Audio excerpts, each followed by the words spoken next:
Bismillahirrahmanirrahim, Pak Utis. Alhamdulillah ya, sekarang kita masuk ke pendampingan individu di PI pertama ini. Alhamdulillah saya bisa hadir di sekolah Pak Utis ya, di kota ya. Sekolahnya ramai gitu. Tadi juga saya ketemu Pak Kepala. Alhamdulillah, terima kasih untuk penerimaannya sangat baik, sangat gampang ya Pak. Bagaimana Pak Utis kabarnya hari ini? Alhamdulillah luar biasa. Luar Baik. biasa. Sehat kan Pak? Alhamdulillah. Mudah-mudahan sehat, lancar sampai nanti kegiatan pendampingan ini beres dan sampai PGP beres. Karena akan ada PI selanjutnya di mana saya nanti akan hadir tiap bulan di sini. Sebulan sekali nemenin Pak Utis, ngobrol-ngobrol, sesi coaching ya Pak nanti. Hari ini kita PI karena kita mau menghadapi lokakannya satu.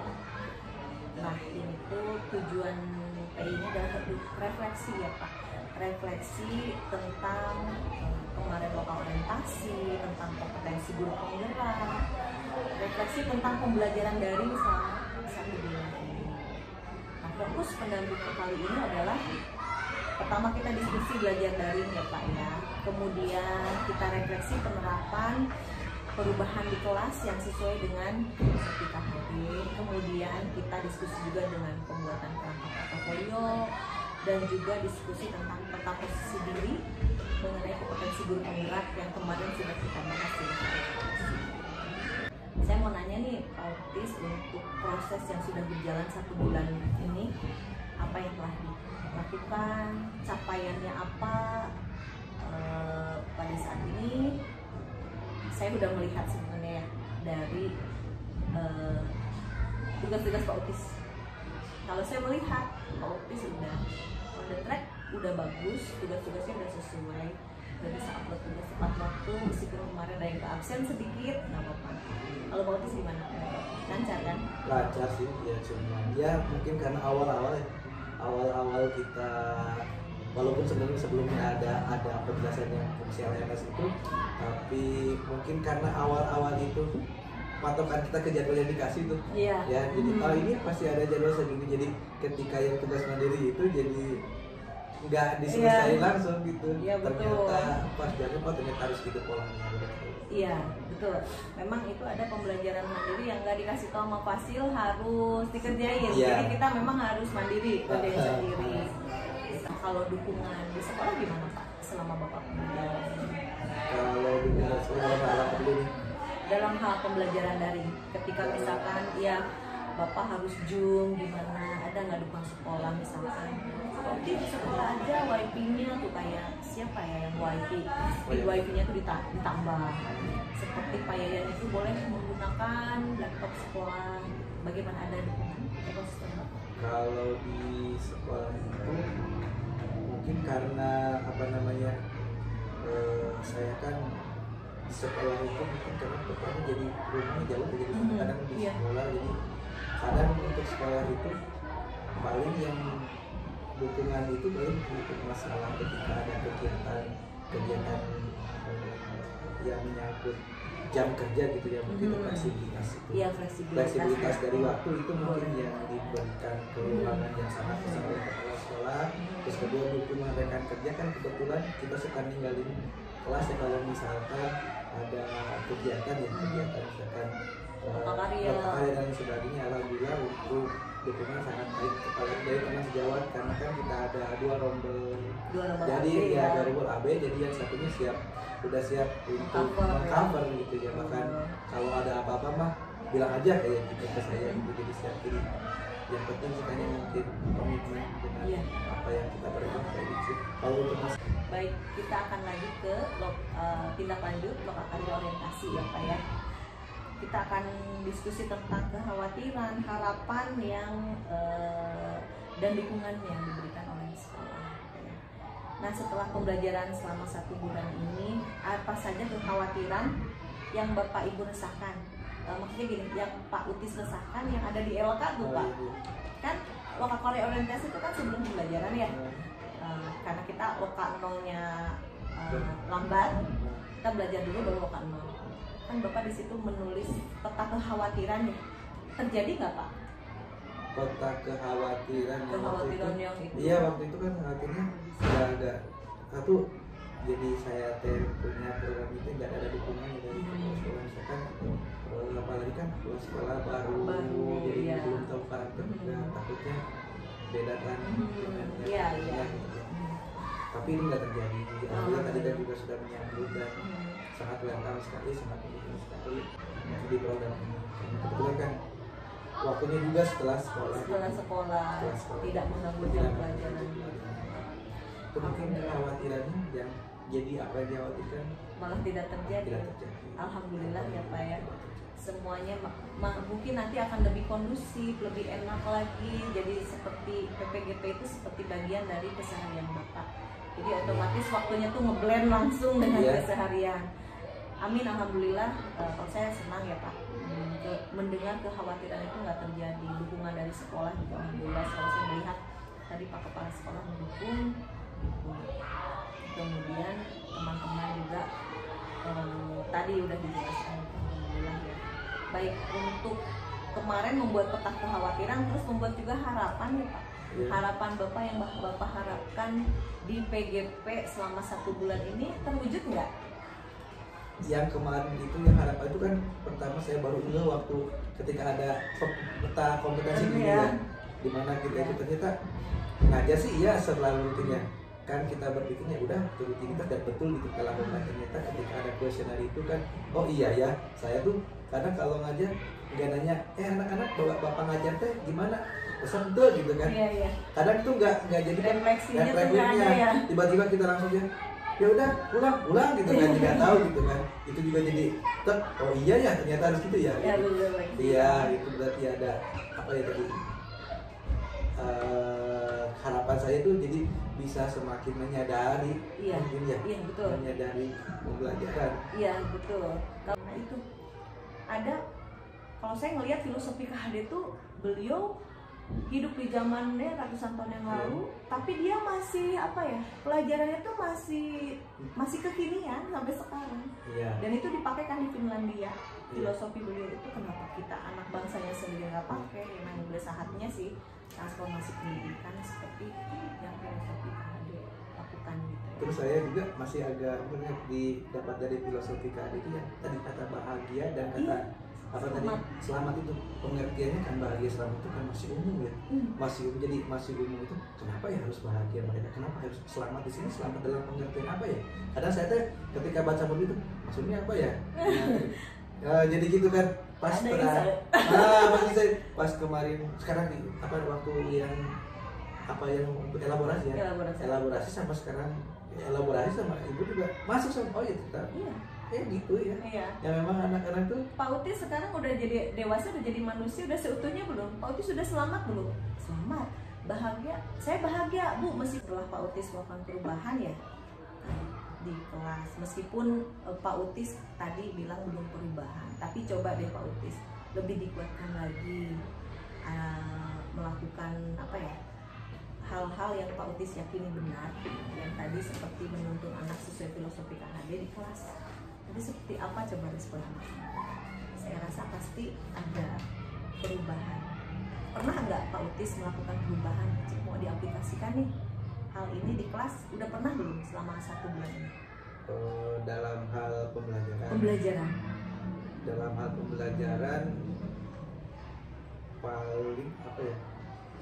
Mungkin untuk yang lain ya, mungkin yang lain itu mungkin normal ya ketika kita melakukan pembelajaran.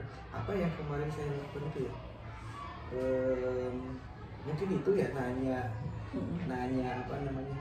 ke anak itu. Oh iya, di akhir direfleksi itu ya. Anak-anak senang nggak gitu ya belajar? Secara ini sih terus nanya satu-satu mungkin ya. Iya klasikal. Terus gimana katanya anak-anak?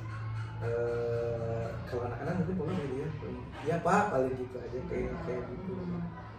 Terus kalau yang lain sih kalau yang namanya penerapan yang saya lakukan di kelas itu setelah mempelajari itu lebih kepada menekankan iya betul, awalnya kan budak paling bisa dia paling gitu kan, jadi akhirnya mah lebih kepada Oh, iya. Karena penguatan itu lebih kepada anak A harus ini kayak gini. iya. Nah, Mungkin itu ya. Gimana iya. kalau menurut Ibu sih? Kalau menurut Pak Utis itu adalah menuntun di satu kelompok, menuntun langsung. Sebenarnya itu udah berpihak pada murid sekali, Pak. Iya. Iya, itu kan filosofi KHD juga berpihak pada murid, Iya. menuntun juga. Jadi udah ada beberapa nilai udah masuk di situ. Itu yang Pak Utis lakukan, itu udah sangat pembelajaran yang berpihak pada murid. Nah, yang perubahan yang Bapak lakukan itu ada yang perlu diperbaiki nggak Pak ke depannya? Ada sih banyak Pasti sebenarnya, ya. pasti banyak yang harus diperbaiki. Kalau dari apa ya, kemarin kalau pemetaan yang kemarin saya Kompetensi. lakukan kompetensi itu kan Posisi ternyata diri. posisi diri ternyata banyak sekali, terutama kaitan dengan pengembangan PCM di sekolah itu. Iya. Itu masih belum sampai ke sana, belum Belum Belum Pak, nyampe. memang. Itu yang dilibatkan juga harus banyak Iya, stakeholder terutama. Itu masih jauh tuh kalau saya mikir ke sana itu baru pada diri saya saja. Terus saya berbuat untuk rekan sejawat. Kalau untuk rekan sejawat tuh gimana ya? Mungkin karena budaya kita yang apa sih kalau ngajar dinilai dan hanya ngajar guru teh kayaknya teh sesuatu yang tabu dan sotoy banget sih lo gitu. sotoy banget, bukan jadi hal yang aneh gitu kayaknya. Ya, itu kayak tabu ya. Ya tabu itu. Tabu. Tapi sekali-kali misalkan gini, kita nggak perlu menilai orang lain. Ajarlah Bu, tolong nilai pembelajaran saya nih, instrumennya udah saya liatin biar saya bisa ngerefleksi. Kok Pak Utis gitu? Iya tuh udah saya. Nanti tuh orang yang nilai itu suka mikir sendiri. Oh gitu ya? Kayak gitu nggak apa-apa. Nah, itu yang belum saya Cobain aja. Jadi belum coba. guru lain menilai kita. belum. Nanti akan dari situ tuh akan nanti akhirnya masuk ke pengembangan diri dan orang lain. Ya. Lambat laun akan ke situ. Ya, yang belum ke sana ya belum. Iya. Kalau Terus perubahan-perubahan itu Pak Utis udah dituangkan dalam jurnal refleksi mingguan, apa jangan kelewat. belum. Tuangkan Harus. Pak. Ada di ini di sini. Nih, kasih tahu ya. Ini ada namanya jurnal refleksi. Yang langkah-langkahnya kayak gitu ya Bu. Ini yang ini. Di sini itu ada Dua minggu sekali kan? Iya, 2 minggu sekali. Berarti sekarang kan kemarin udah nih Bu. Udah. Oh, kalau belum nyampe di LMS-nya jurnal refleksi ya udah tunggu ada aja. Iya, itu Ya, di deh. situ. Kalau yang minggu kemarin udah kan dari lokal nol sampai apa ya refleksi itu. Iya. Ada ya, Nah, satu-satu. ya, satu-satu berarti sekarang berarti satu Nanti satu, dua. berarti ya berarti sama kayak gitu lagi prosesnya ya. Iya. Nah, ini nanti lihat di sini aja modul jurnal refleksi 2 mingguannya harus sesuai dengan ini. Misalkan Pak Utis mau pakai gaya apa nih, atau template apa, atau model refleksi yang mana, fact, feeling, 4F ya? finding, future. Ini tuh benar-benar memang untuk merefleksi ya. Nah, ini 5R. Oh, ini deal, description, examination, articulation of learning. Ya. Ini 6 thinking hat. Ini ada template-nya di Canva. Tinggal ngisi ini aja. Proses, creativity, facts, benefit, feeling, dan quotient. Kadang susah kan maksudnya ini apa kadang begini. Nah, ini proses planning for action, what type of thinking is needed, thinking about thinking. Jadi merencanakan aksi ya yang akan dilakukan, aksi proses gitu ya. Ini kreativitasnya apa, idenya seperti apa, kemungkinannya seperti apa ya. Kemudian yang ini faktanya seperti apa, keuntungan, perasaan, sama ini quotient itu apa ya, kayak semodel kelemahan, resiko yang jelek-jeleknya, makanya kenapa topinya hitam. Ini seri kesulitan seperti ini nih, hambatannya seperti ini, kelemahannya seperti ini. Jadi Tantangan dari dari yang ya. kita. Oh, iya. Ini ada di Canva. Ini kan bukan touchscreen. Nah, ini tuliskan informasi sebanyak-banyaknya terkait pengalaman. Ini ada penjelasannya, ada Pak, ada semua di sini. Ya. Ini udah, jangan lupa. Nanti lihat dari sini aja. Kalau Pak Utis mau pakai yang gampang juga ini, papan cerita reflektif. Ini ada namanya storyboard kalau di Canva. Storyboard. Namanya ini Pak Utis misalkan gambar 1 menjelaskan apa, gambar 2, tapi ini memonya harus berhubungan seperti apa. Saya suka pakai ini karena gampang, tinggal insert gambar aja ngejelasin dikit, jadi nggak usah banyak-banyak. Ini ada gambar reflektif, infografik juga ada. Ini 4C, connection, challenge, concept, change. Jadi ada 4F, ada 4C, ada 5R. semua harus Pak Utis cobain. Jadi nggak hanya satu bikin, ada segitiga refleksi. Memakai ini juga harus cobain. Jadi nggak 4F aja. Ya, boleh lah nanti Ya. dicobain. Lebih seru sih. Cuma mungkin ya butuh ya makanya cepat-cepat tuh apa namanya, kalau ada teman yang ini cepet gitu, soalnya kita juga harus kembangan diri sendiri. Iya. Makanya kalau ada ya udah cepet, soalnya kan saya harus belajar yang ini lagi nih. Iya. Ada Betul. gitu. Kelihatan kok Pak, kalau Pak Utis lagi ngeliatin gemes itu. Berapa? Saya maklum kok. Kadang kayak gini, ketika kalau saya kan bacanya bukan saya menganggap anak saya pintar ya, saya tuh kadang suka bingung sama pertanyaan dia gitu ya. Ya banyak banget gitu ya anak kecil gitu udah pikirannya kemana-mana. Kadang saya stres sendiri gitu ya. Ternyata memang kita tuh kalau berhadapan dengan orang pintar atau kita memang pintar, kita tuh harus ini loh, harus ke psikiater. harus konsultasi. Ya, suka apa ya? Nah, apalagi kalau misalkan Pak Utis ya, aku ngerasanya Pak Utis udah selangkah di depan misalkan teman-temannya ketemunya sama yang slower semua, yang enggak satu frekuensi, sebenarnya sendiri dah pasti ya. Tapi saya yakin Pak Utis bisa berkolaborasi, dari situ Pak Utis bisa mengambil pelajaran, terus bisa membangun satu vibes ya, satu ekosistem kelompok PP yang nantinya bisa harmonis. Iya, justru yang susah itu, yang kayak gitu tuh yang saya belum bisa.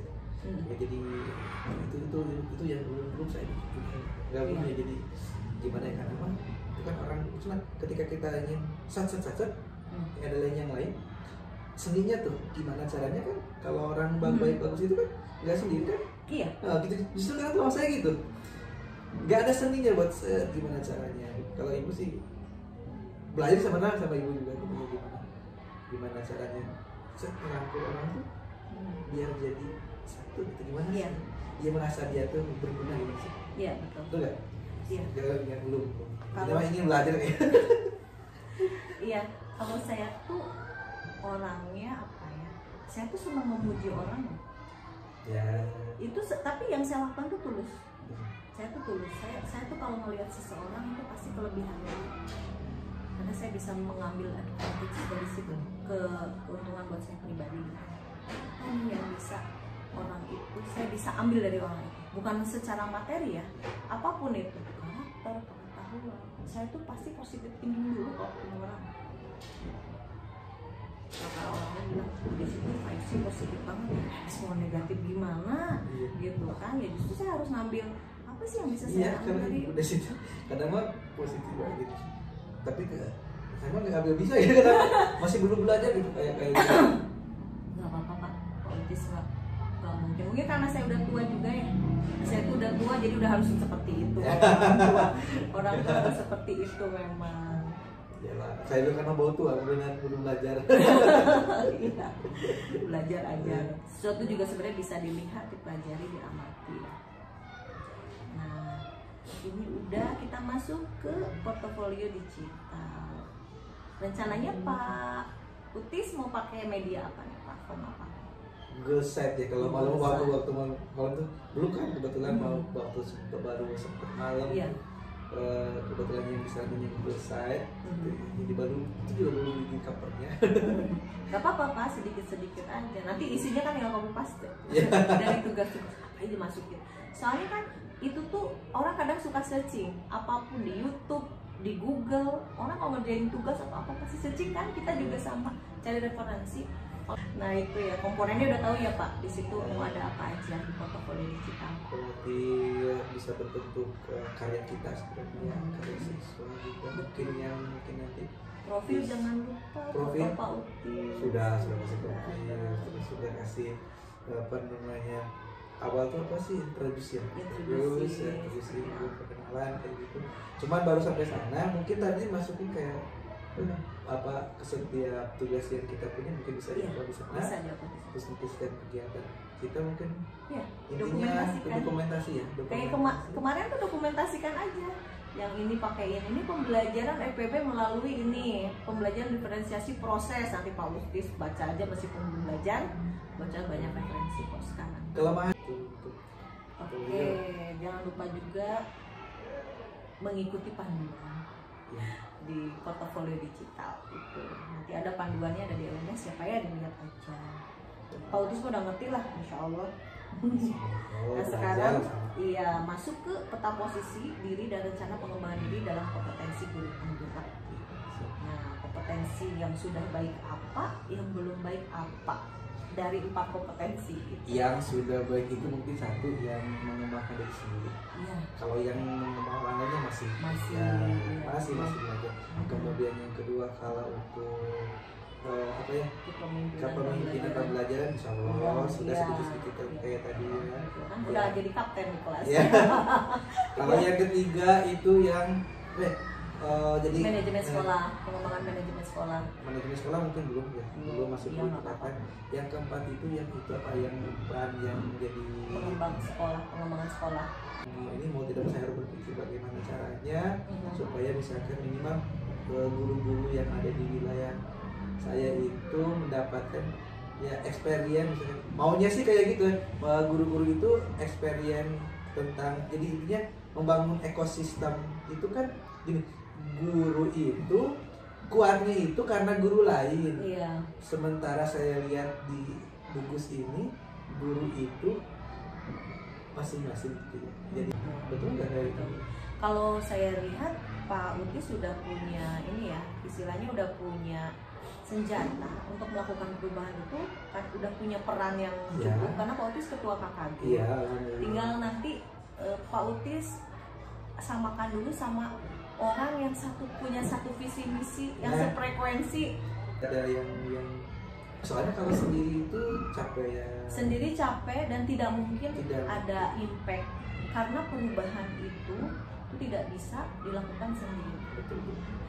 Harus ada kolaborasi. Halnya gini, ketika kita mau melakukan perubahan, apalagi sekarang ya, cita-cita kita tuh mulia, kita tuh agen transformasi pendidikan loh guru.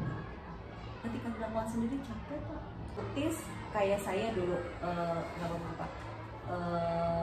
Saya dulu pas lulus guru penggerak itu saya ngerasa gini, ini PGP ini harusnya semua guru dapat kompetensi di PGP ini. Cuman mereka nggak semua orang punya rezeki lulus jadi CGP bener.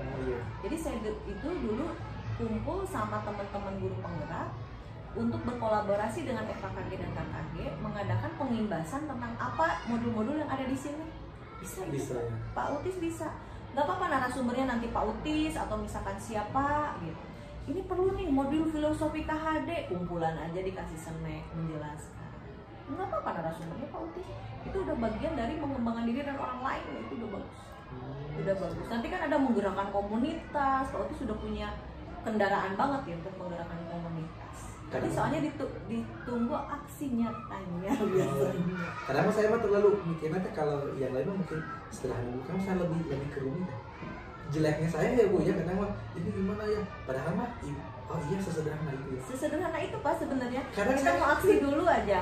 Apalagi udah punya ketua mau udah aja nih anggaran KKG berapa, gak ada duit nih, udah nggak usah senek-senekan, misalkan gemet aja jam 4, so kita mau barengan kita belajar bareng. Jadinya komunitas belajar kan mau KKG. Oke sip lah. Tadi ditingkatkan udah. Nah Pak Utis setelah melihat umpan balik dari saya kan ngasih umpan balik nih ke Bapak. Nih Pak kayak gini. Terus Pak Utis gimana? Ada perubahan nggak ada? Oh iya kalau kayak gitu saya ada insight nih, ada saya inspirasi dan nanti planningnya mau gimana?